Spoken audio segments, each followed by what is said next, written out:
Greetings, good afternoon. This is Sports Chat with Nat. It is Super Bowl 58. It is Super Bowl Sunday, and we are here and we are ready to rock and roll. Are you ready? Are you ready? Are you ready for some football? Yeah, the Super Bowl party. Come on in the room. All right, I posted it on my not reel, story thingy. Posted it on Instagram. We are here. Let me see something. Hold on. This is the pregame. If you don't know, this is Sports Chat with Nat. I'm Natalie W. Baker. We're waiting for Master T. She should be joining us shortly, okay? Get my glasses straight. They look crooked. They don't feel crooked. However, got a little glare, but we're going to be all right. Let me see if I can't fix that glare. All right, ladies and gentlemen, it is Super Bowl Sunday. Trying to get some more light in here. There it go. There it is. I love this remote. Okay. Anyway, that's another story. I'm excited. I hope you're excited. Welcome. Sign in. Let me know your name. Let me know your name. And you will get entered into the gift card giveaway. I do need to announce those entrants for the gift card giveaway. Let me tell you who we got so far. Gift card giveaway. Tony McKnight, Velma Mills, Roberta Carter, David Valley Hill, Tyreeka's mom, I don't know her real name, Deborah Latimer, and Mr. Daniel Martinez. Oh, and Billy, Frank Bailey. Billy, I got you.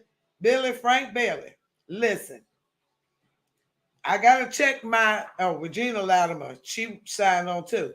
If you've left a comment and I did not call your name, if you have left a comment, let me make sure my mic is on. I got my professional mic over here, ladies and gentlemen. So listen, make sure if you've made a comment on the live videos or anything that I have posted since the start of the playoffs. Hold on. Let me finish being totally professional for you. All right, there we go.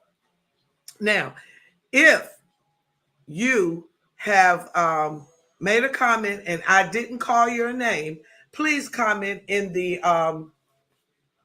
today and you will be added to the gift card giveaway. Let me repeat that. Tony, Velma, Roberta, David, Tyreeka's mom, Deborah Latimer, Daniel Martinez. Thank you, Daniel, new follower. He said, this is Daniel Martinez.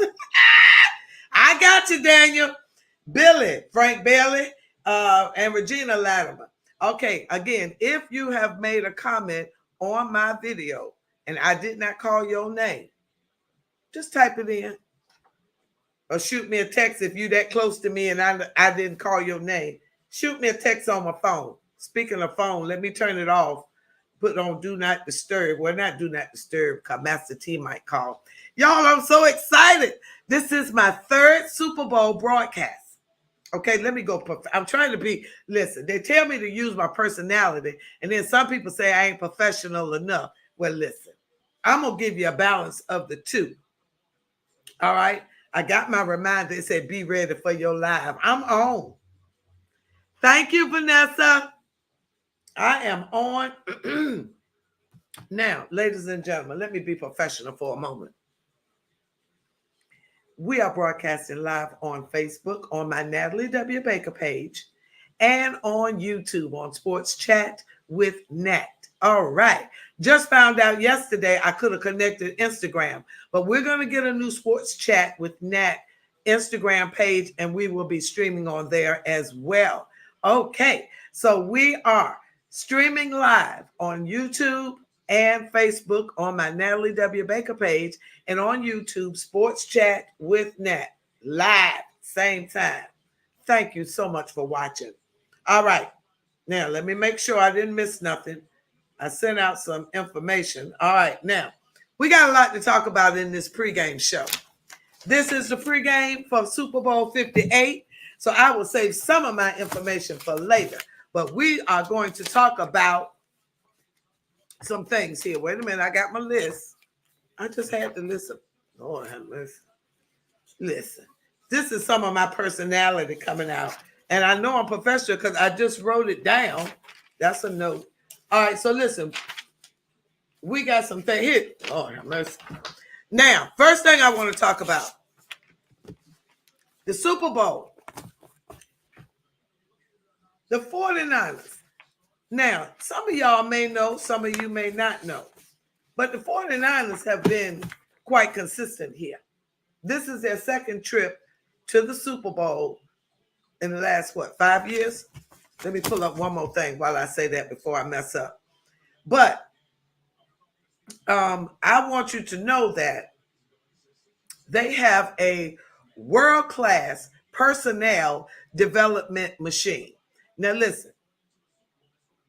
And when I say a personnel development machine that's built to last, I said, what that line caught me. What I want, 49ers.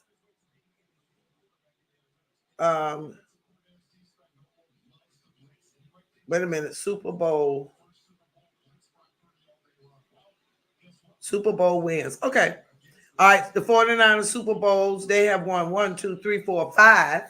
All right, 1982, 85, 89, 90, and 95.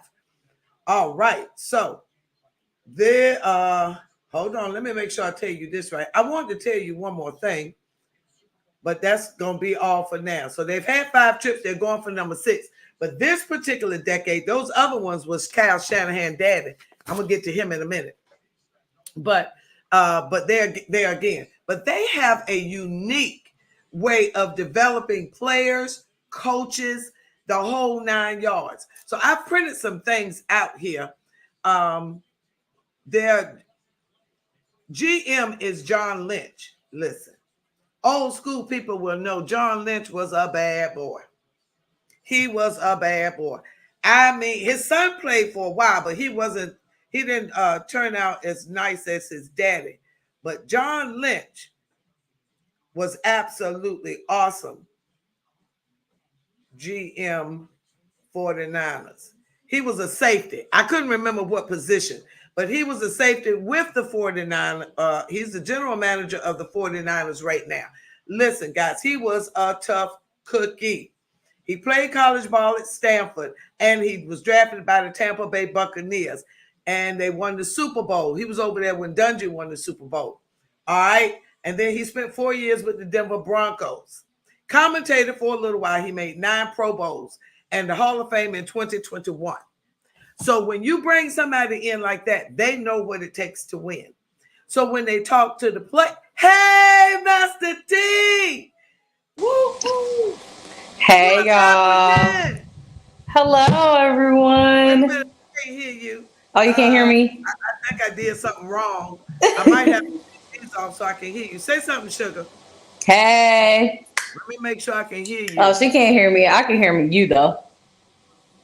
Let me see if this will make me hear you. Wait a minute. Let me make sure.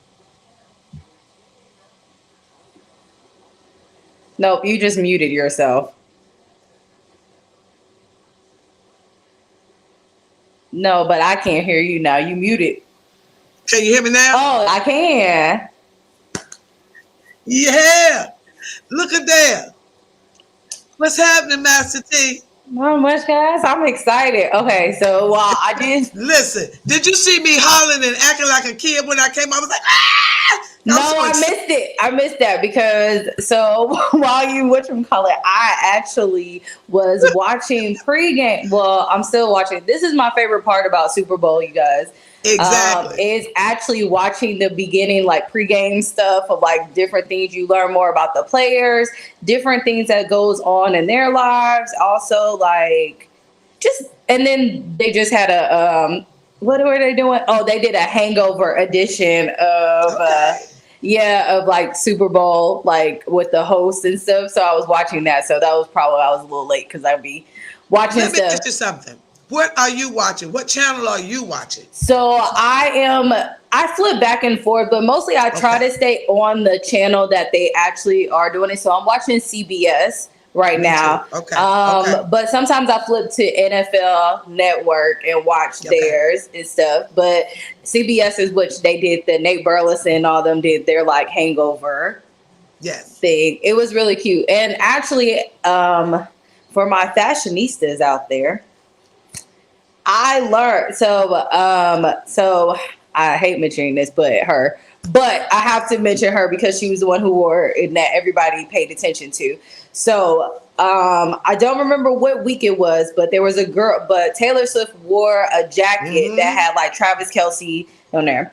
Actually, fun fact, the designer who did it is actually the 49ers, one of the 49ers wives. Guess what? And I just watched an interview on her.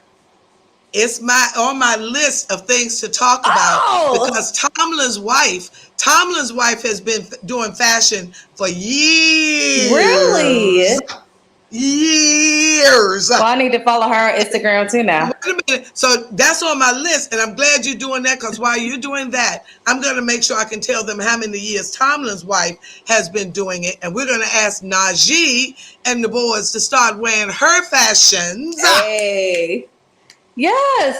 And we're going to find somebody. Snoop Dogg. Snoop.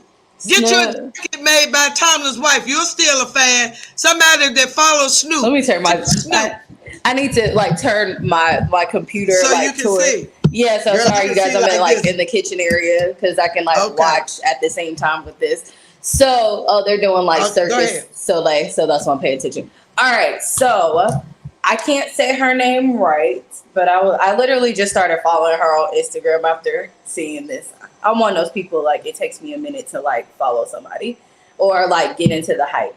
But her name is Kristen Jessic. I can't say words. Sorry. Basically, so I was watching it. So Nate Burleson was interviewing her, and she basically said that she's always been into fashion. Like she's always been a creator, designer, and stuff like that. And she like crocheted and knitted and stuff when she was younger. So it's been a part of her family because her family did it. Now, she said she stopped for about 20 years. Like, so she stopped doing it. Mind you, I think she's only, I'll figure out her age in a minute. But she stopped doing it and she just restarted doing it in the past 5 years. Sorry, I keep looking to see who like people they put on the screen. So she started redoing it in the past 5 years. And then she said what really got her was that of course, she's married to Kyle, who is a fullback, right? And she said when she went to the game, she got tired of wearing the same stuff over again, which I agree, because there are certain things that I want. I hope if she sees me talking about this, that she'll make me a Falcons dress because I need a Falcons jersey dress. So if anybody out there knows anybody who can make me a Falcons dress, we're putting it out there. I got somebody for you. Mike Tomlin wife makes casually elegant fashions for real and life women, and each and every garment is worthy of being seen, enjoyed, and admired. Okay, she has her own anybody. fashion. I will definitely do it. So she said that she got tired of wearing the same things over again, so she just started doing it, and then it started a little trend. And then I don't remember. Oh, she said Debo Samuels was actually the first person to wear something of her designs. And then it just started going from there. And then afterwards, then we all really noticed her, of course, when Taylor Swift did it. But she said, actually, Brittany Mahomes was the first person to wear the jacket. And she actually made one for Taylor and just said, hey, Brittany, can you just gift this to Taylor and stuff like that? And she just started rocking it. Some other people who have worn it that I saw that I didn't pay attention, didn't notice that we probably didn't know. Oh, hold on, pause. Sorry, go on. My tea's getting ready. Okay, so while she's getting her tea, let me tell you that Mike Tomlin's wife has been, since in the early 1990s, she has been doing fashion. She went to college to study pre-med, and she's been in fashion.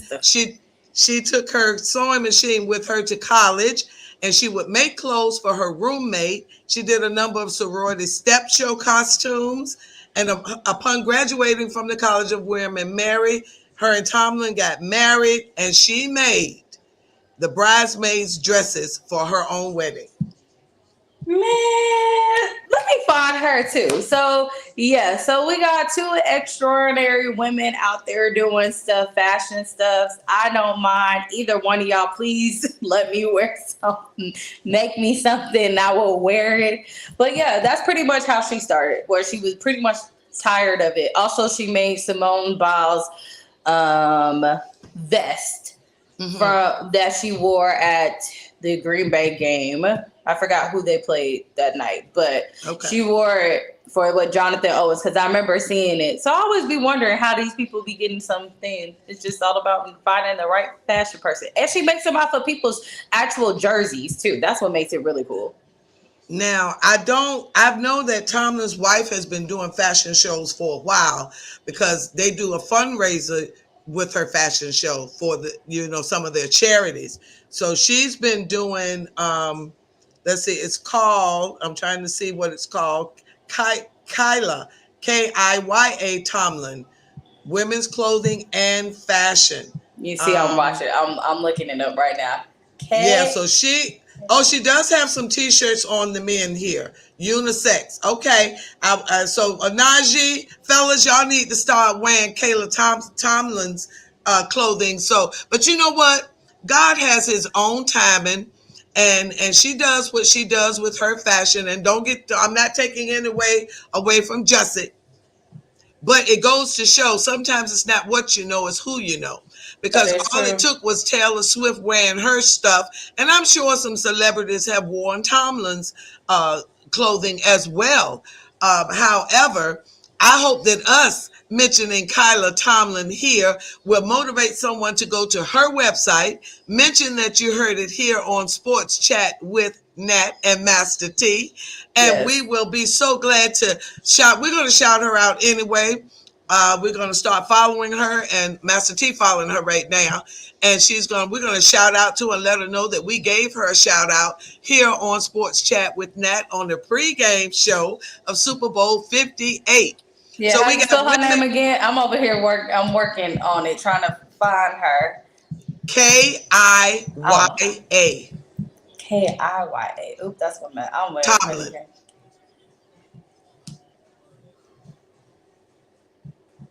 So, ladies and gentlemen, listen. We bring you football. We bringing you life. We bringing you fashion. We bringing it all on Sports Chat with Nat. Now, we got to give a shout out to our graphics genius, Miss Vanessa.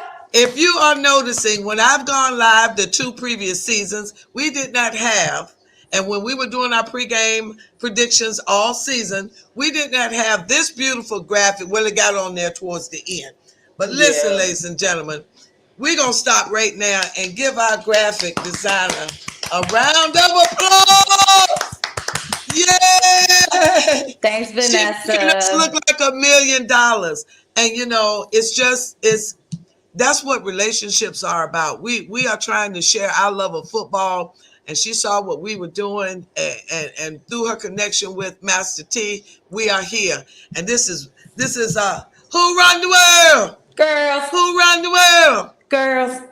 Yes, so we are excited. Hold up. I'm sorry. Yes. I've been over here scrolling on Miss Tomlin's website.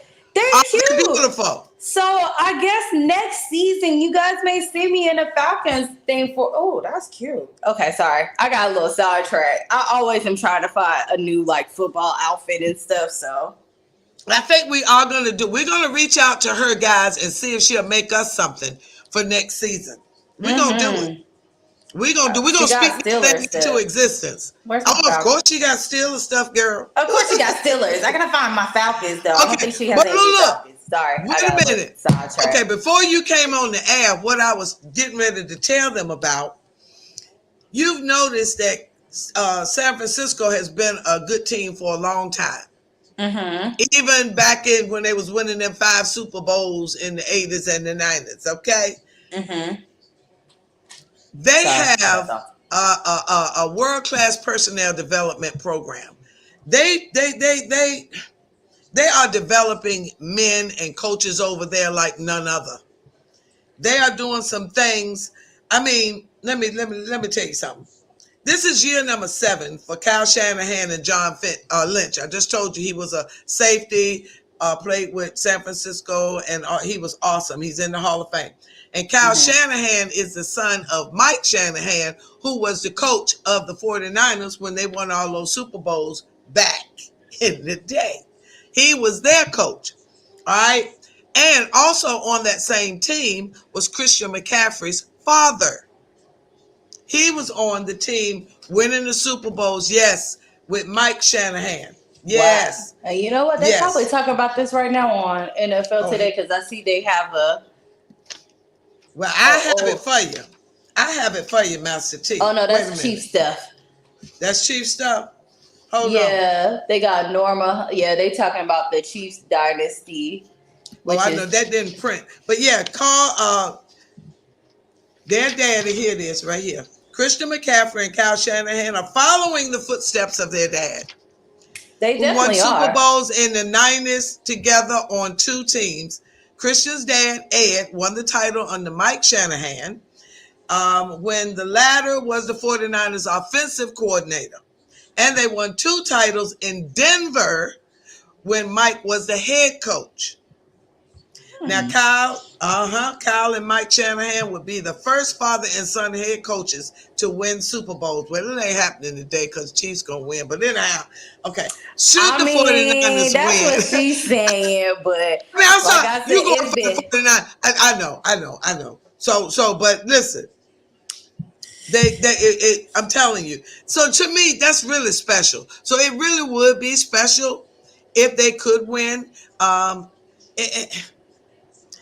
I'm saying, I just don't want to go against Patrick no more. I learned my lesson. I mean, I get it. I personally do get it. Dang, she ain't got no sorry. I'm over here still scrolling, looking at clothes. You guys don't mind me. They just, I know not to go against Patrick and Andy. I really do. They're like the new Bill Belichick and Tom Brady. But at the same time, though, the 49ers are hungry. I think they're very hungry. They wanted to go into playoff. I mean, what's it called? Not playoffs, but Super Bowl last year. They could have made it, and they didn't. But Brock got hurt in the process. So that's probably what kept them. Although I'm not taking it away because the Eagles did a really great job. But I think the 49ers are more hungry, even though the Chiefs, I don't even want to say they're more talented. I think they're both evenly matched in talent to a certain extent. I think they do, but I just think when it comes to drive and stuff, I think the Niners are a little bit more because I think the Chiefs have a little bit, like, not to take away from them, they have a little bit too much hype around them right now. And I feel like they might fold with that, with too much hype on it. So I think that's what was happening at the beginning and the middle of the season. I think they hadn't grasped that Taylor Swift thing. They was being nice in front of the camera, but I know that was just too much hoopla for anybody. But they done settled into Taylor now, and I think it's done settled down. That's what I think. Now, I may be wrong because I thought it was going to roll over into the Baltimore game, but they made a lie out of me, and Baltimore just couldn't beat them. And the Bills. I thought this was the year the Bills was going to do something with them. So the Baltimore game, if there are any conspiracy theorists out there, I am a little, as we said in the other one, we don't want it to be, if we want a fair game, we don't need no blind eyes, nothing. We don't need players that we know that can usually get passes and do stuff to not all of a sudden. And that's what the Baltimore game was. It was a lot of Baltimore beating up on themselves. And it's like, okay. They were playing like maybe like a week 1 or middle of the season. Like, oh, we need to, some things for it. So they didn't bring their A game. And a part of me, as much as I don't want to think of it, like, there are people who are really into it, who know little facts and figures of things that we don't know that kind of go into it. And they were like, I think that game was rigged. When they explained to me how, I was like, I can't even argue with that. And I really hate that, but I don't want certain things. What they say, it's a script. That's what somebody pretty much told me. That I've been hearing that word a lot lately. They get a script. And what they do with that script is what it is. Now, the question is, I always wanted to know, if they have a script, if they go off of it, what happens? What happens if they go... Man, what happens if they go off the script? Like, what is it? Because, like I said, I still can't believe out of, Zay Flowers, out of all games, you fumble in the end zone. And then the thing about it was you fumbled and it kind of like you knew it, but like how he hit how he went to the sidelines, all that other stuff. He was really uncharacteristic. Even Lamar afterwards. So yeah, but that's just my thing on it. But I just hope that, like I said, that this script says play today, that everybody plays their hardest. Okay, well, the one thing I want to say before I move on to the next topic. In the development of their good personnel, John and Kyle Shanahan have been together 7 years over there. And when they came in, San Francisco was looking busted. I had almost forgot they had a team. They were looking busted. They was all broke down. And this is their fourth NFC title game that they just won. So this is their second Super Bowl, and they're trying to win their first Lombardi. Now, John Lynch said they built this team from the ground up, brick by brick. And there are a lot of reasons for that. Now, I mean, we know the Shanahans are brilliant coaches. And like I said, John was an awesome defensive player. And they've done an awesome job picking players and coaches. Now, it's one thing that kind of threw me a little bit. Now, I think this is going to shock you. NFL owners are complaining that the 49ers are benefiting. Let me say that again. NFL owners are complaining that the 49ers are benefiting too much from hiring people of color. Wait, what? Yeah. The details are, okay, listen. I'm confused because that doesn't make any sense, and I'm trying to figure out who are they talking about or who they hired. Well, let me make sure you understand this. Yes, hold on. I'm doing a comment. I'm recording some of my stuff. He can hire well and diverse, okay? But the owners have complained to the league office about the sheer number of compensatory picks. So when you hire a minority, you get a pick. You get a draft pick, a compensatory draft pick. Really? And the 49ers have received some. Let me read it right. It's a quote. Let me make it right. We know he can hire well and diverse. In fact, owners have complained to the league office about the sheer number of compensatory picks the 49ers have received for serving as a pipeline for coaches and executives of color. The Niners had the maximum amount of compensatory picks in the 2023 draft, which was 7. 3 of those, all 3-round selections, were awarded because the NFL's minority hiring incentive. The process began in 2020, in which the NFL awards teams picks for losing minority coaches or top executives to another team. So when DeMarco Ryan went and became the coach of the Texans, they got some compensatory picks for that. So that means the Falcons will get some compensatory picks because we got Raheem Morris this year. Let me read it. Let me see. Over the past 3 seasons, they lost Robert Saleh at the Jets, Mike McDaniel, DeMeco Ryan, Matthew Mahieu, and Ran Carthon. The first 3 got head coaching on their jobs of their own after the respective tenures as 49ers coordinators and the last two executive positions. So, yes, but it says when you lose, let me read it right. In the process, it awards teams picks for losing minority coaches. So if you okay, so let me get this right. If you don't have a diverse staff, you get more picks.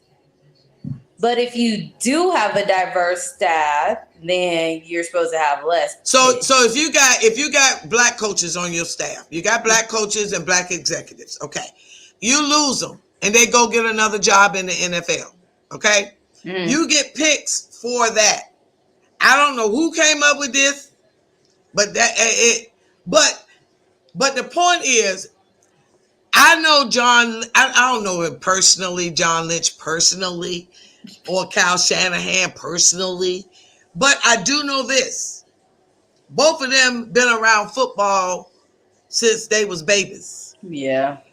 The camaraderie and the lack of color that those men see on that field will lead the GM and the head coach to be receptive to hiring any and everybody that fits the qualifications, regardless of color.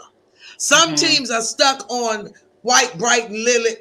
Let's just be what it is. You don't see no black coaches over there on some teams. But back in the day you didn't. They might have one or two now. They got a few. But they ain't all head coaches. We ain't got but 3-4 head coaches, okay? Let's not be tripping. It's 32 teams, and you ain't got but 3-4 head coaches. Let's not be tripping. That's the reality. We got the Steelers, Texans, now the Falcons. We count Dolphins. Does he count? He is mixed. Yeah, he's mixed. Did they call his name? Mike McDaniel. Is his name up here?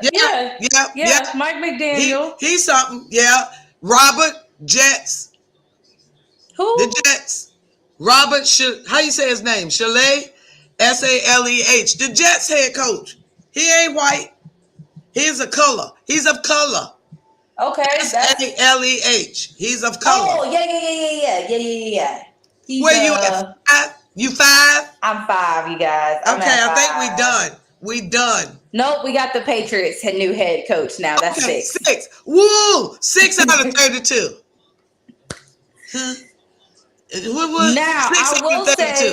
Now I will say who had the most diverse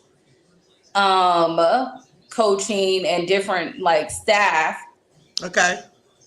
I don't know if that was this season, but what was it, 2 seasons ago when the Bucks won? They had the most diverse staff. They had, as far as women, African Americans, everybody. Yes. They had the most. Bruce Arians wanted a diverse staff, and I remember think his brother underneath. I think he. I don't think he 100% Anglo-Saxon. I don't. And the funny part is how I learned that. I learned it in one of my. You guys, nursing, we do a lot of stuff. So actually, I learned it in one of my nursing residency classes a couple of years ago. I remember that was one of the things, it shocked me that I was screenshot. That I thought it was pretty cool that they were hey, it was talking about diversity. And they just said how they were very interested out of all 32 teams that year. When they won, they had the most diverse staff out of everybody. So. Now, what did I just say? Didn't I just say something about 6 out of 32? Right? Yeah. Now, I just printed this off of ESPN. Let me read you what it says. Oh. After all, now this came off of ESPN, and I hadn't read this. Okay?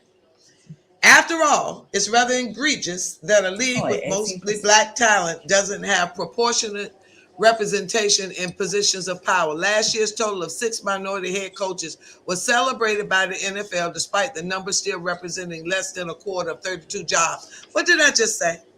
Didn't I just say that off the top of my head without reading this paper? The funny part is that we counted 6 again, so it's almost like, are they capping the number off at 6? And also, when I just divided it, that's only 18 point.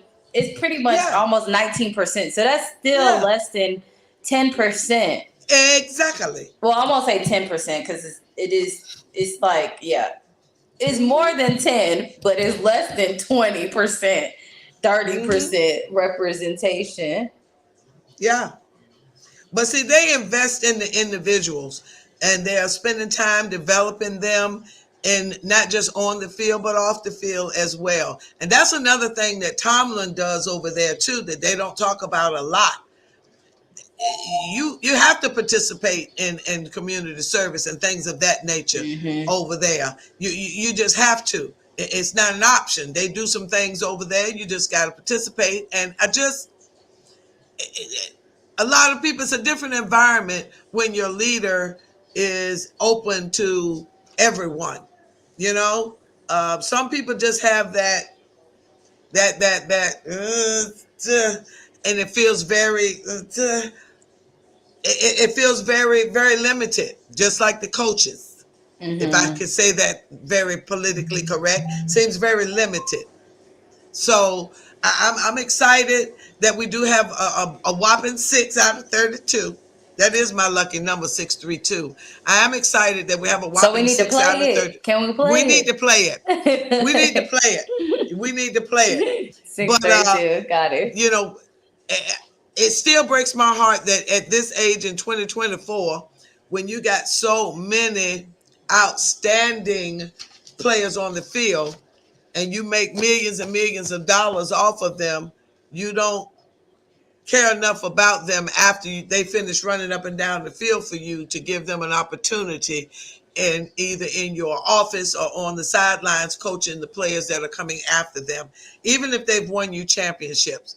At some point, there should be a better balance or a better reward for the diligence and the service that they have provided to your team. Interesting enough, I learned that I didn't realize that D'Amico Ryan actually played for the Texans. Yes. And he won Defensive Rookie of the Year in 2006. And then, of course, he got his player that he's over there coaching to win. So, I mean, we forgot. We're at 7. I forgot what? AP. Oh yeah. Okay. How did we forget the Raiders? Yeah. I don't know. I forgot. It's so many things. Sometimes you gotta. When we're doing it so fast, I was like, "Wait, we're missing somebody." Yeah, we're missing something. So we're at 7. So we did better. We did better. Okay. We're at 7. Now let's talk about something that I want to talk about real quick, not too quick. Turf. Now last year they bragged about that. They bragged about that hybrid turf mess that they brought in that was ridiculous. Some of the players said that was the worst turf they've ever played on in their life. Now, I told y'all last year, the soccer say they ain't playing on that turf. And 92% of the NFL players say they want grass. 92% said they went to their union and they said we want grass. We sick. Now, I'm telling you something my mama always said. And I hate to have to be the one that tell y'all this. But I'm going to say, if you don't know, ask your mama. We had a ditch around my way. And we went to the city. We had an activist in our community, and she went to the city meeting week after week, month after month after month. Fix this ditch. It's dangerous. Our children are in jeopardy. The cars, everything. Fix it, fix it, fix it. Do y'all know when they fixed it? 10 years later. When the white man ran in the ditch. That's usually what happens. When the white man ran in the ditch. What's the point of your story, Nat? When Aaron Rodgers got hurt on play number 4 on the first drive after they didn't pay him all them umpteen millions of dollars after he done come out of hiding in the tunnel in the dark, and they wasted all them millions of dollars on him and got stuck with Zach Wilson, they say they're going to look into some grass. Mm-hmm. How many people have got injured on that turf? A bunch. year after year after year after year. But the minute Aaron Rodgers get hurt on the fourth play, on the first drive, on the first game of the season, what they say? Now they broadcasted loud and clear how many players want grass. Now, they got grass today. They shipped the grass in. They brought it in like a little some kind of transformer thing and laid it down on the ground. I'm gonna get a picture of it and post it on the YouTube. But it comes and it opened right up like a little machine, open right up, and it was grass. Now, wait, so this basically shows that the soccer team and football team can have it at the exact same time. That's pretty much what it is. But they just don't want to spend the money for it. They don't want to spend the money. They don't want to spend the money. So I'm saying it's more important to you to save the money on the maintenance fees as opposed to saving your players. Wait a minute. You don't care about the safety and the health of your players? You're more worried about the cost of the maintenance to keep the grass? They say F them players.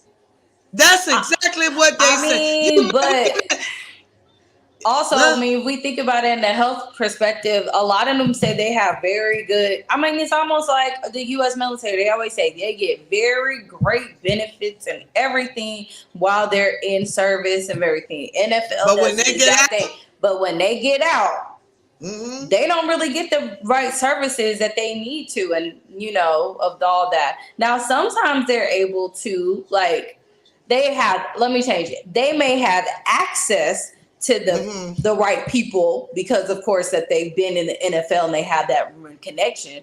But how they keep up with it, possibly not. Okay.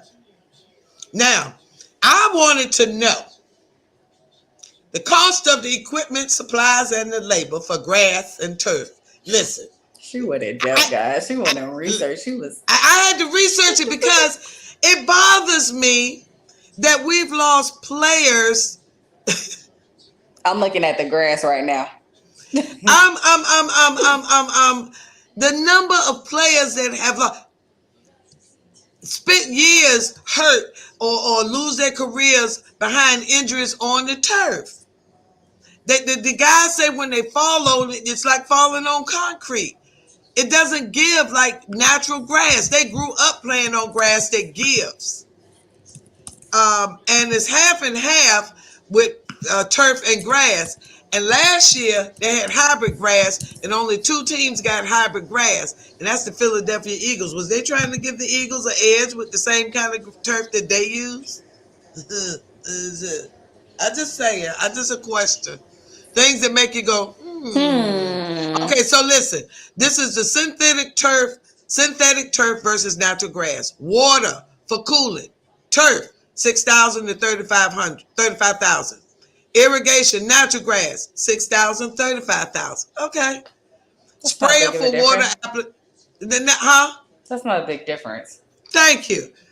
Sprayer for water application. Turf, 1,000 to 35,000. Equipment for irrigation, natural grass, 3,000 to 31.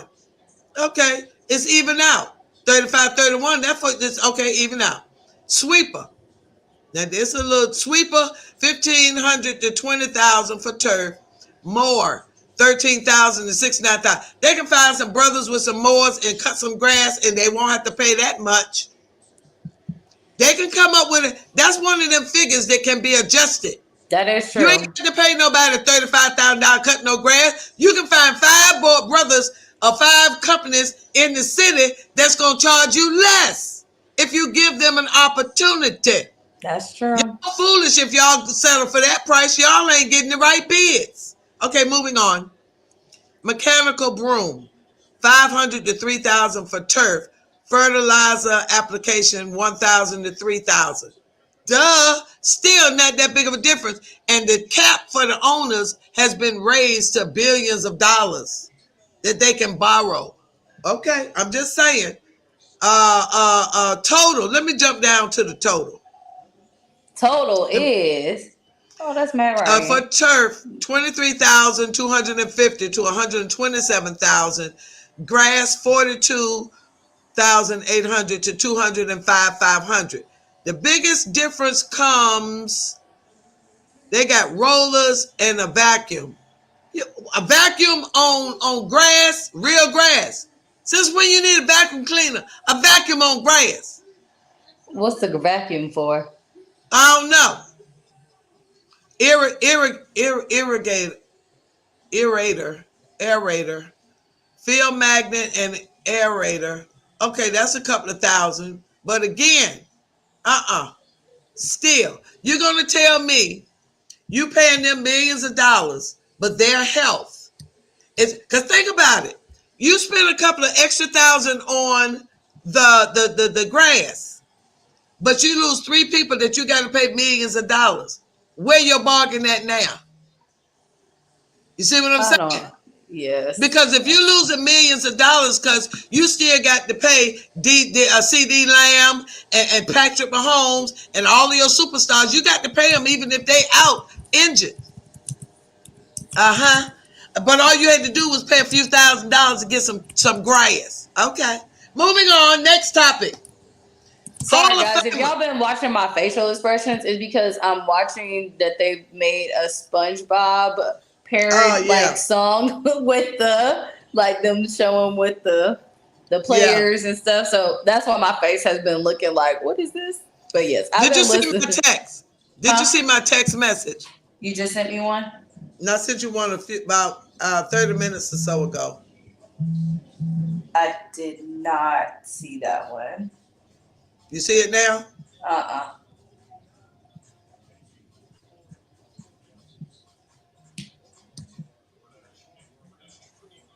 Okay. They're talking about people in the building. Travis Kelce has just walked into the building. Yeah, maybe you didn't get it because it's still sitting here. Oh, did somebody have a Usher beat? Oh my gosh, I'm about to play this.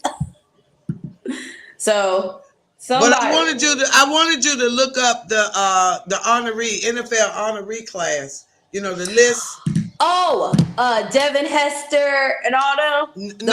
I got that. That's the Hall of Fame. That's the Hall of Fame. Sorry, my bad. You got that in front of you? Do you have that in front of you? I can in a second. I'm just sorry, my friend. I saw my friend put on a Super Bowl halftime bingo with Usher. So of all the songs that he does and different things that he does. So you already know I'm still excited about that part. Okay, let me find that. Okay, so now I have the Hall of Fame class for 2024 while she looking up the NFL honors. And I'm going to look them up and we're going to talk about that together. But let me go ahead and tell you the Pro Football Hall of Fame class of 2024.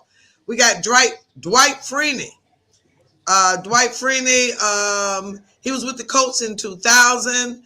High-powered offense led by Peyton Manning. Jeff Saturday was the center back then.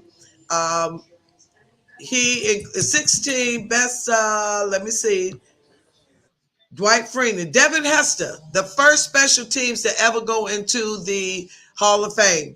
Dwight Hester, he ran back.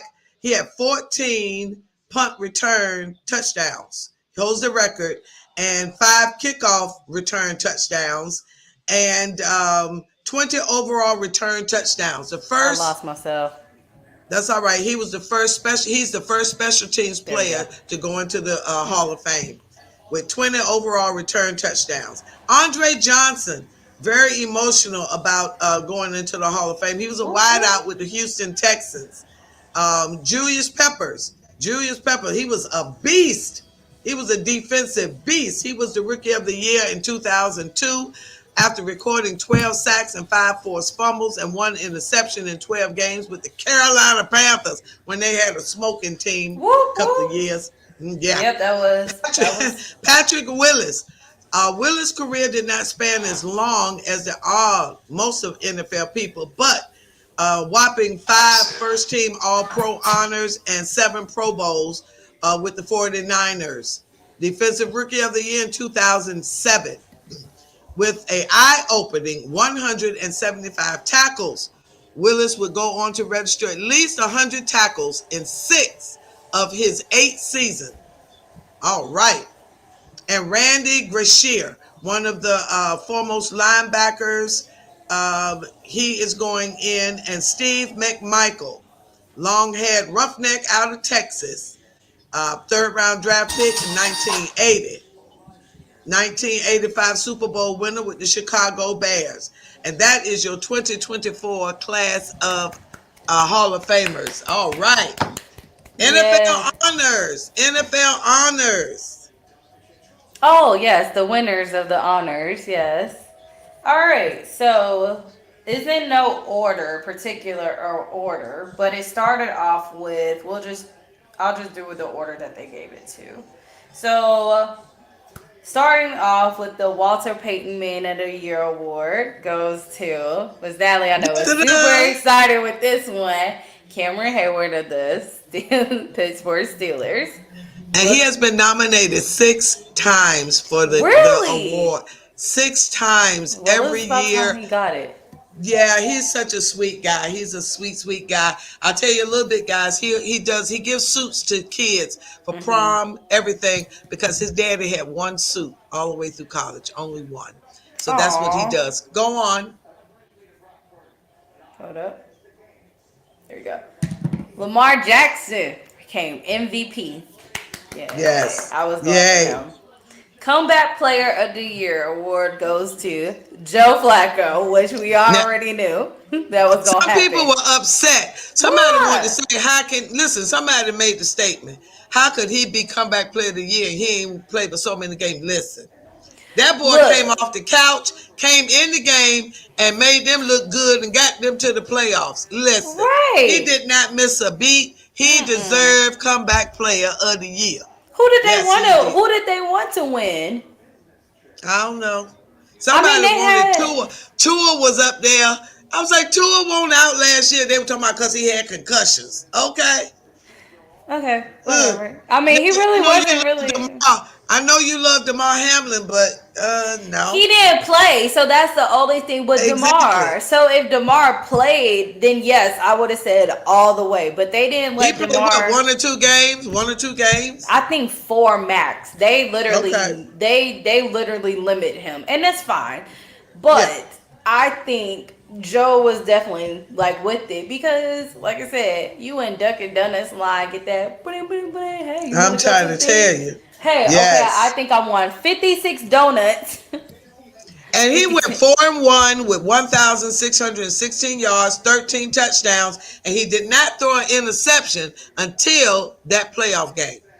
And the thing about it was, if Joe wouldn't have gone, literally the Browns went through everybody. Yeah. Yeah. Watson went out. Who was their backup? That backup went out. That other backup went out. The rookie went out. And it wasn't like, and the thing about it was, the interesting part was each person, they actually kind of helped sustain the team still. Like, he was like, that's why he won Coach of the Year. That's why he won Coach of the Year, because they did not miss a beat. Oh, is that what I wanted DeMarco Ryan to win Coach of the Year, but they gave it to Kevin Stefanski because he had 4 different quarterbacks and still brought one off the bit off the couch and Dunkin' Donuts and anyway, go ahead, continue. Hold on. You had NFL Offensive Player of the Year, which was McCaffrey. Oh, we on offensive player? Sorry, I went down. Yeah. It went because I went to come back, and my next one was defensive rookie, but. We'll go back around for that. Yes, offensive player of the year was Christian McCaffrey. Offensive rookie of the year was CJ Stroud, which I was super excited. He was so adorable with his family. Defensive rookie of the year was Will Anderson Jr. He was on the Texans. That's why I thought it was great that DeMeco Ryan was coached him. And he had won the award originally. Myles Garrett of the Browns won Defensive Player of the Year, as Ms. Natalie already said. He didn't earn that. He did not earn that. TJ, all of TJ's stats was better than his in every category. Every category, TJ Watt led. They cheated him. Okay, Go but on. Nelly feels like her Steelers got No, cheated. that's a fact. How he gonna be defensive player of the year? And TJ had almost 3-4 sacks more than him, more forced fumbles, more tackles for loss. But huh? I mean, All right, go on. Go on. as she said, the Browns coach became coach of the year. I mean, we kind of wanted. I thought they got cheated too because I thought He that got either cheated too. I either said that Dan Campbell, the Detroit Lions coach, should have either won or D'Amico Ryan. So But it was a those. tie between D'Amico and Stefanski. So then, how Now, come they didn't both get it, or how did because they break it? he had one more first place vote than him. Who was the first place vote? And they don't say who gave the vote, but Who's the first place vote? Stefanski had one more first place vote than D'Amico Ryan. That's why they gave it to him. They had the same number of votes at the end, but Stefanski had more first place votes than. Oh, and they do their order of like That's first, how second, that's how they broke the okay. tie. Gotcha. Whatever. Okay. Okay, well that one was a little different. I honestly think that Okay. The Deacon Jones Award went to TJ Watt.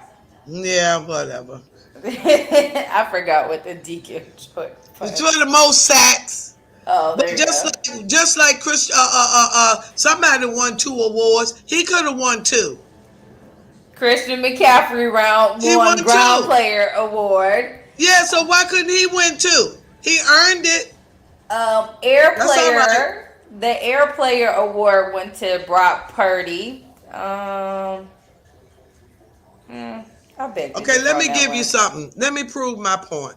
Head to head.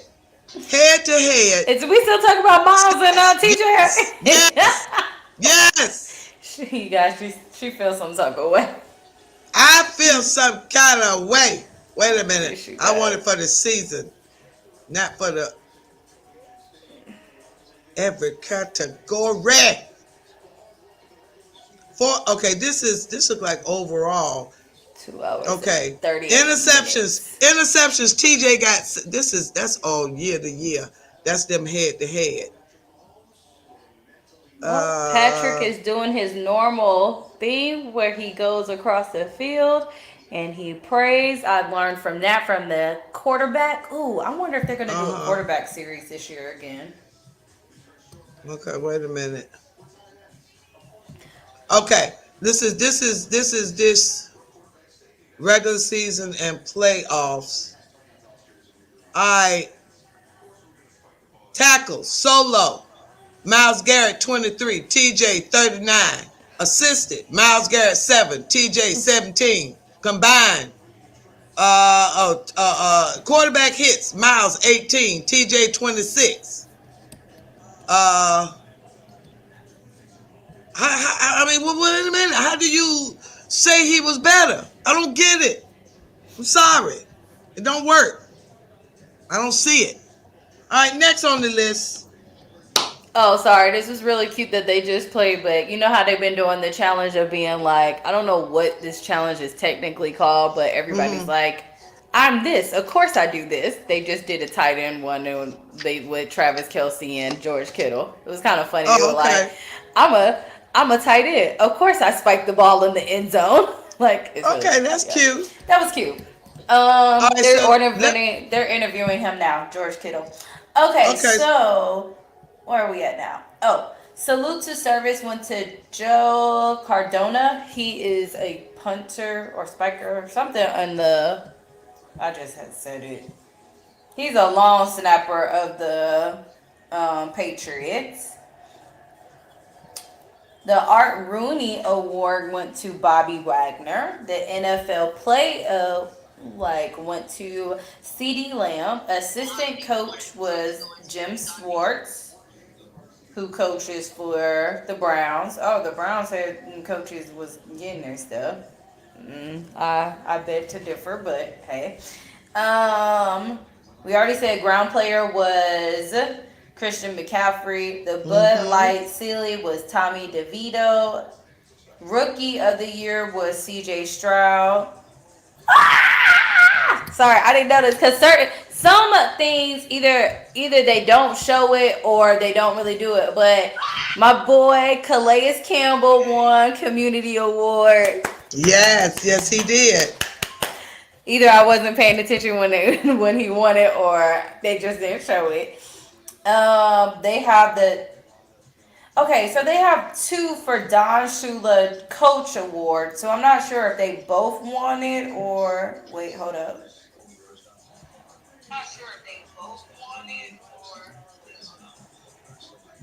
Oh, okay. So they're like high school coaches. So one was Andy Lowry and the other one is Shane Fairfield. Mm-hmm. And then the Jim Brown Award went to Christian McCaffrey. Oh wow, Christian won. You see what I'm saying? Okay, so Thursday. TJ. Okay, and then Najee Harris won the Angry Run of the Year award. Yeah, that was right cute. Okay, Pat Carroll. All right, I got to call the names for the people in the gift card giveaway again. Billy, last name is Grime from Frank Bailey. All right, ladies and gentlemen, let me give you the gift card giveaway list. Tony McKnight, Velma Mills, Roberta Carter, David Valley Hill. Tarika, what's your mama's name? My mama's name is Manette Foster. I got Tamika mama. Tyrika's mama. My mama literally. The funny part is, you guys love. Shout out to my mama who watches it and literally. Video. She watches every video, and she will make comments to me in person, and has also made comments below on some of them that I'm like, hey, that's my mama. So shouts out to you, mama. Love you so very much. But she literally asked me, was that last night?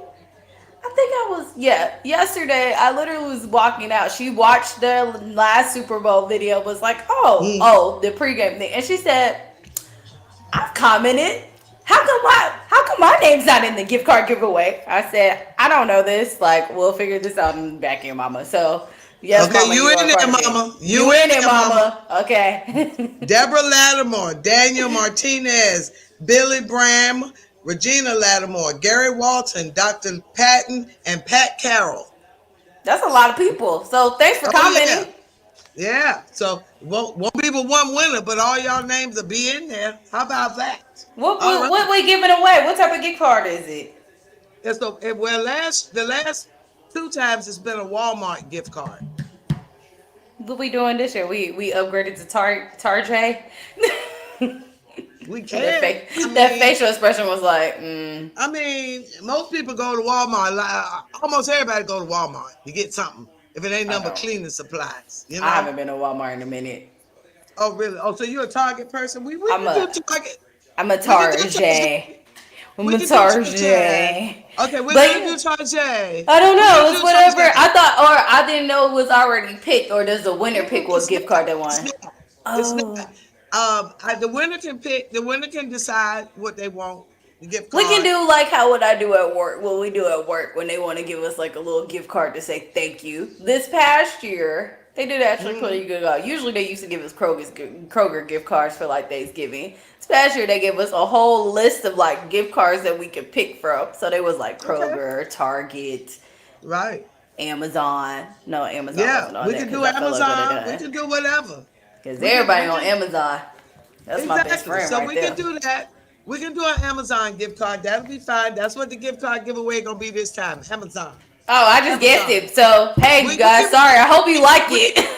We can be Amazon. It don't matter if we haven't decided. I hope you liked it. Whoever wins it. When do you pick it? We're gonna pick it. I don't pick it till after halftime. Okay. Before the game ends.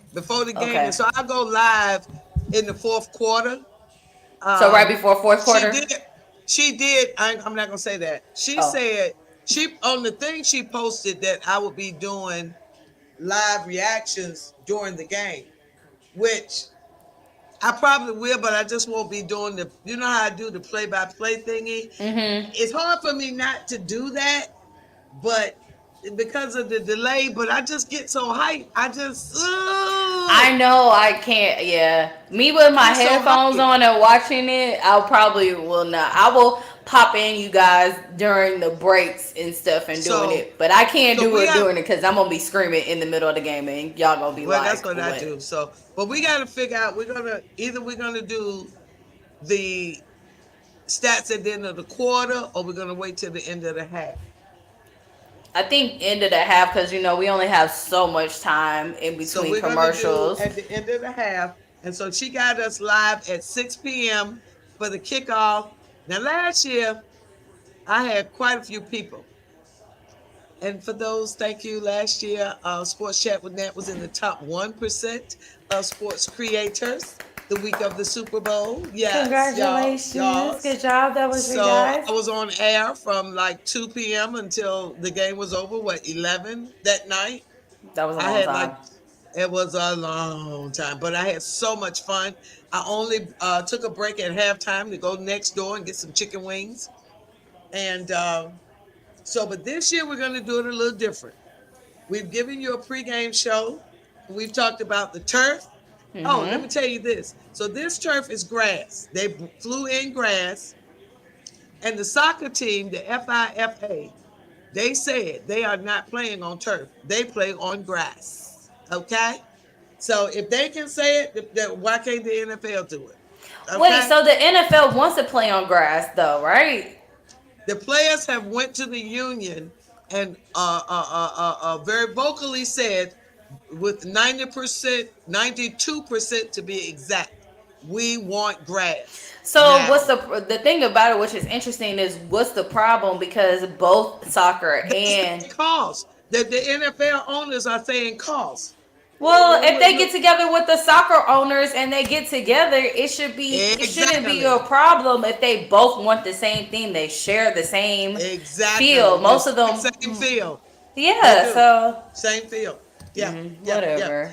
So they got to work that out. I'm one of those type of civil rights activist kind of people. I bet you if they show up and don't want to play, if all of them say we ain't playing, stand around the field, we ain't playing till you get some grass.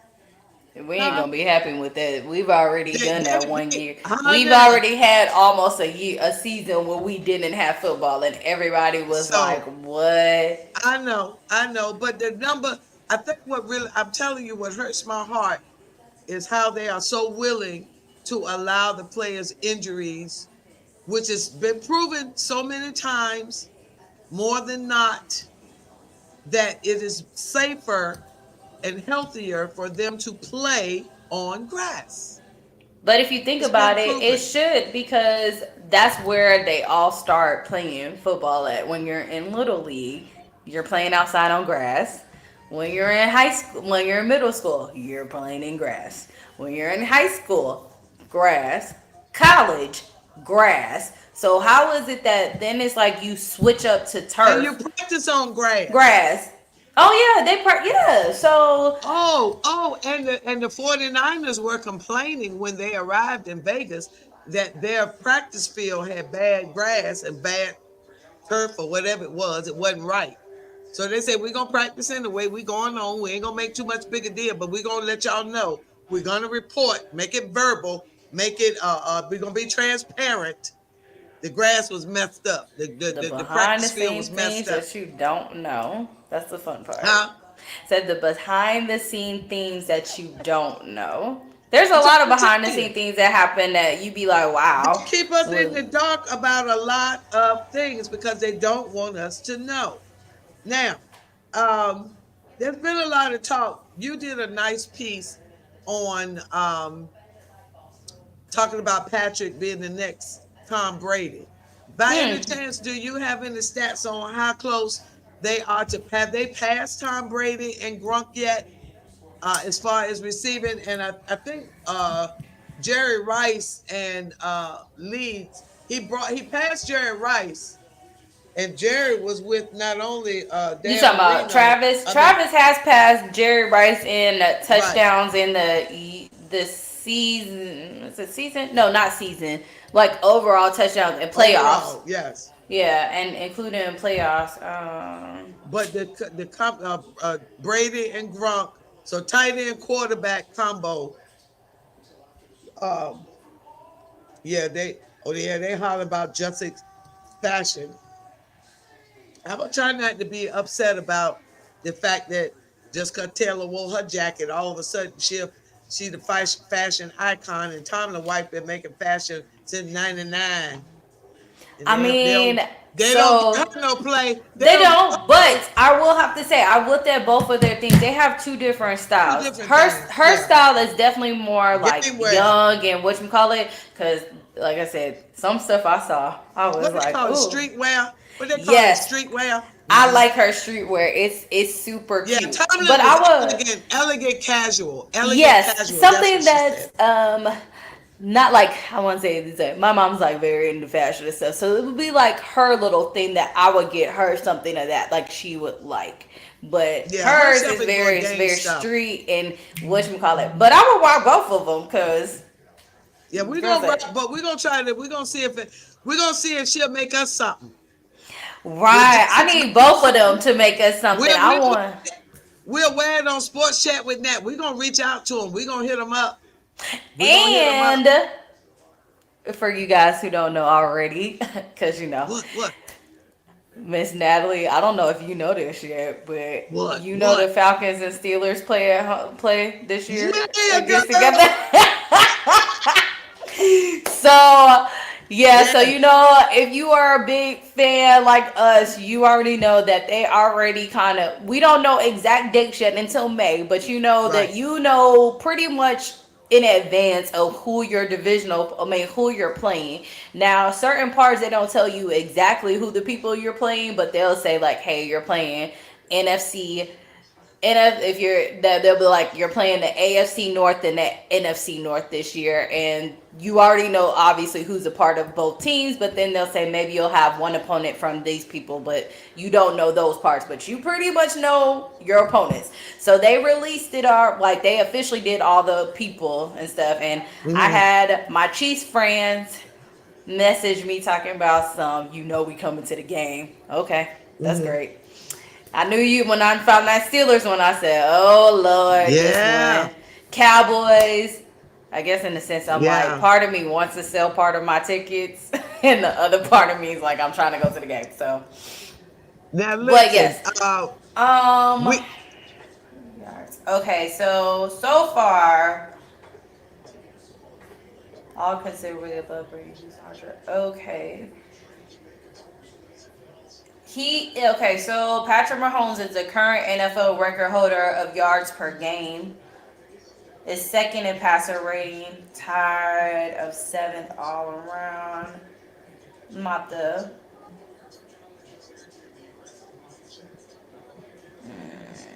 All right, so looks like I was looking for the quarterback wide receiver duo history. Let me see. But they say he passed Jerry Rice. They got that. I wanted yards. They got him listed as the best. I want yards. That's what I wanted, yards. Let's see.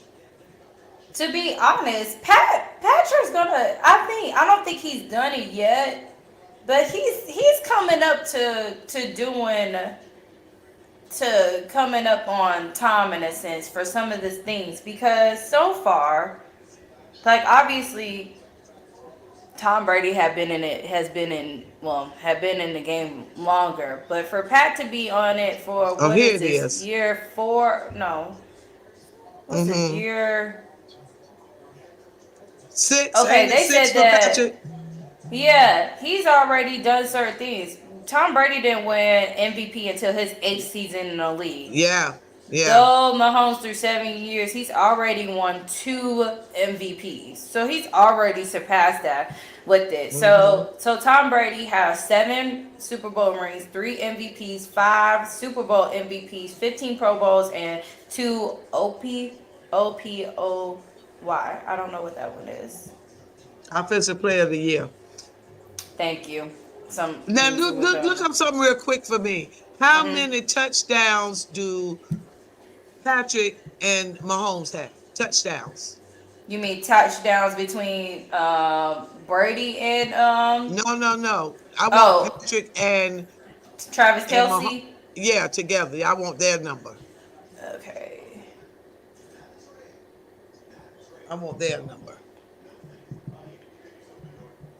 They keep comparing him to Brady, but I'm gonna show y'all something. I wanna say something. Because I'm looking at all-time lists, 50. and they just keep comparing him to Brady a lot, and so which would be Brady and Gronk. But I looked up the all-time list. It looks like it's 50. I just looked at it. Okay. It says it's 50 that they have. 50 touchdowns. Do you know what the leading one is?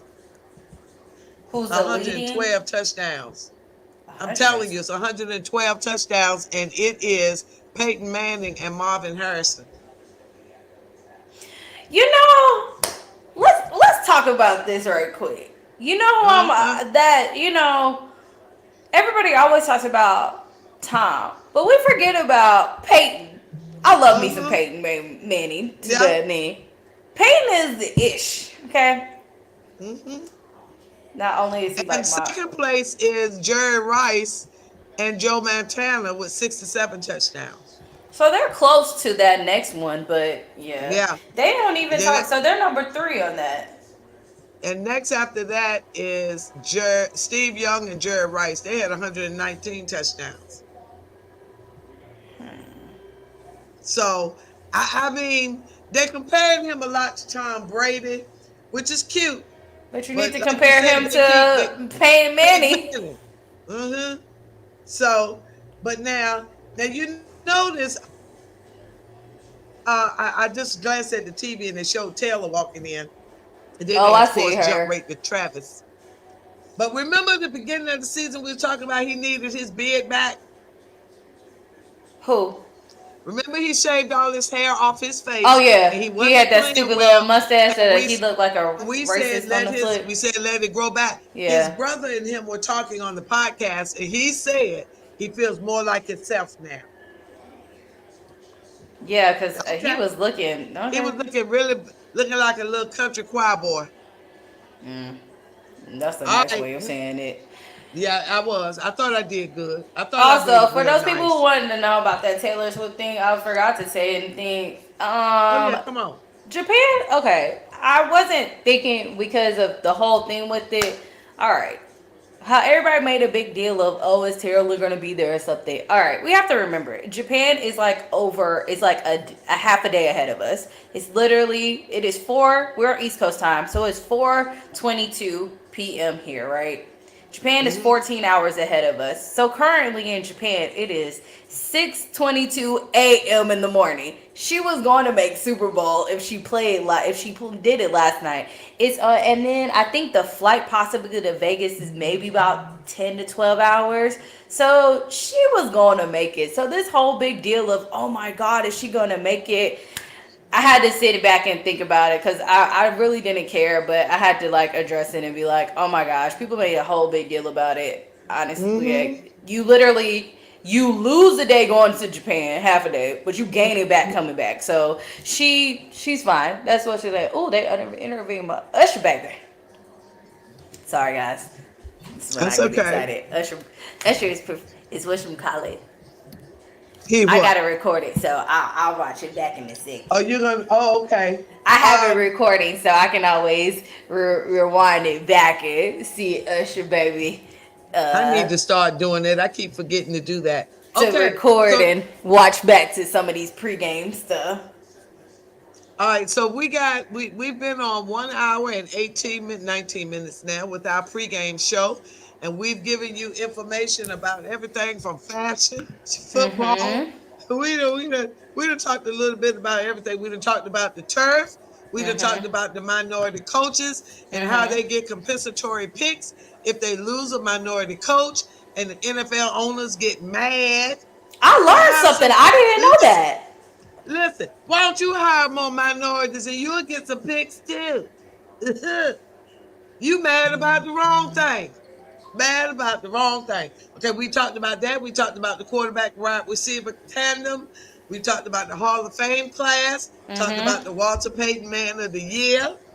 We'll have a video on actually, and if you guys want to go and watch their stories, they're on NFL.com/man of the year, and you can read their stories, or if you're like want to watch a 1-minute video on them, they have all 32 players with it. They have some really, this is when you really learn the hearts of them, because I learned a lot about certain ones. I was like, wow, I didn't know they were doing this. Because they're like a lot of them are, some of these players, and some of the players that they nominated are not like the face of the team. Like for the Chiefs, they nominated Patrick, so everybody knows Patrick Mahomes, of course. But you know, if you're not really into, I mean, everybody knows Cameron Hayward too, because he's a big defensive person. But like for the Falcons, they did like our punter, and I was like, oh. I mean, I love my Falcons, but I didn't really know the punter's name until then. He does great work though. So, yeah. I read about one guy, and I was like literally in tears. The Denver Broncos guy, Garrett Bowles. He was Rookie of the Year in 2017, but he had a lot of trouble as a kid. A lot of expulsions, arrests, jail time, a whole lot of stuff like that. So he works very diligently with mentorship programs for at-risk kids and tied up in the justice system, and adults. He mentors them.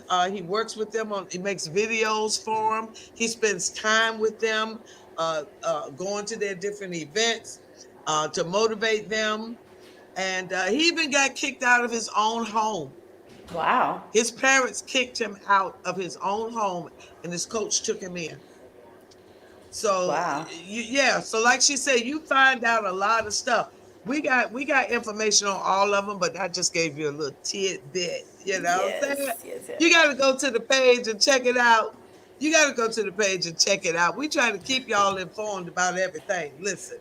Not just like she said, it's not just what they do on the field. We know they do stuff off the field, so we want to share some of that with you. So we're going to make a little video for you guys too, to let y'all know what they've done off the field as well. Now it is 4:26, Master T, 2 hours away from kickoff. Now we can do one or two things. We can take a break now and then come back. I'm coming back at 6 o'clock for the kickoff. I just am.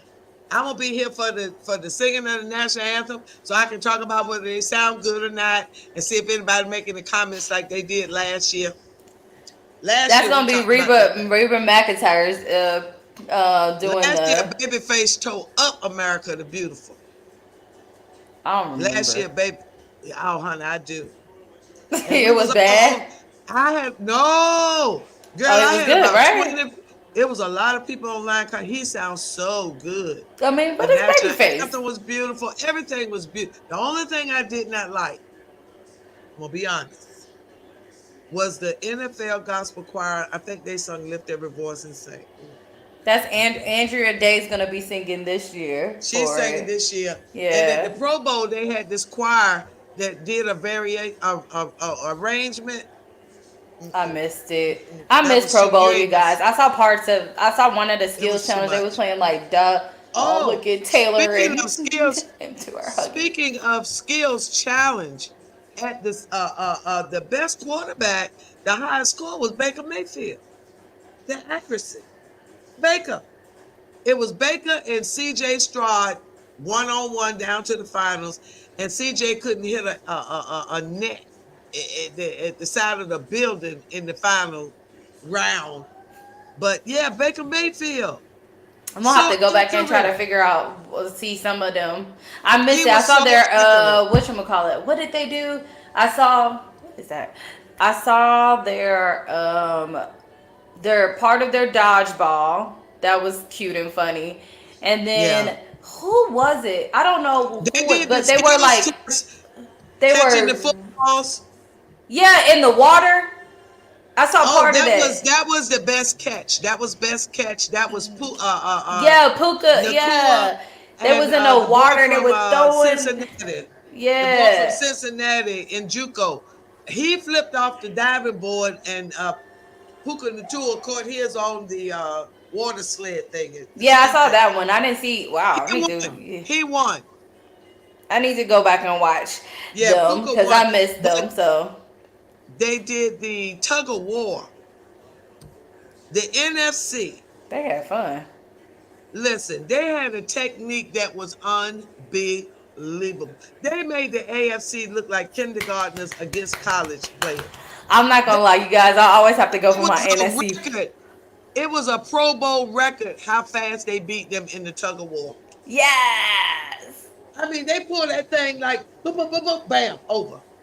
Who It was a record. So who officially won The like Pro NFC. Bowl?